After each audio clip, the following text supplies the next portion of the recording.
今日想教大家做一個廣東話嘅 AI 聲音複製示範。廣東話 Voice Clone 已經期待咗好多時，一直未有成熟或者免費工具。之前中文大學花咗好幾年研究，但都未有公開應用。而早排坊間有嘅廣東話 AI 工具亦唔夠完善，同埋收費唔平。今日呢，就係想同大家分享一個又平又快又好用嘅廣東話 AI Voice Clone 工具。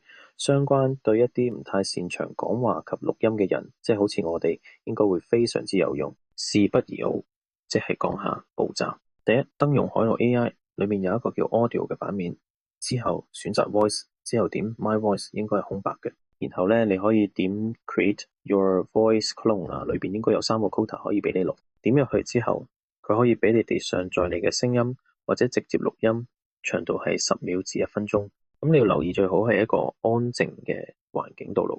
如果唔係，你可以剔咗去除雜音功能，但係複製質素就會下降。最多可以錄10條語音。最後當然就係冇選語言同埋同意條款啦。全部完成之後就按 Convert， 正常情況下少於1分鐘左右，佢已經複製咗你嘅聲音，兼且有一段幾秒鐘嘅 Welcome Speech 俾你聽。最後去返 Text to Speech 功能，睇返自己嘅 voice，輸入你想 TTS 嘅文章，就算書面語或者簡體都冇問題，佢會自動識別到。但係記得就係左下要睇返廣東話，然後先按 Generate Speech。另外右邊亦可以喺語速、語氣、聲調等功能，大家可以自行試下。正常1000字左右嘅文章，1到2分鐘內佢已經可以完成。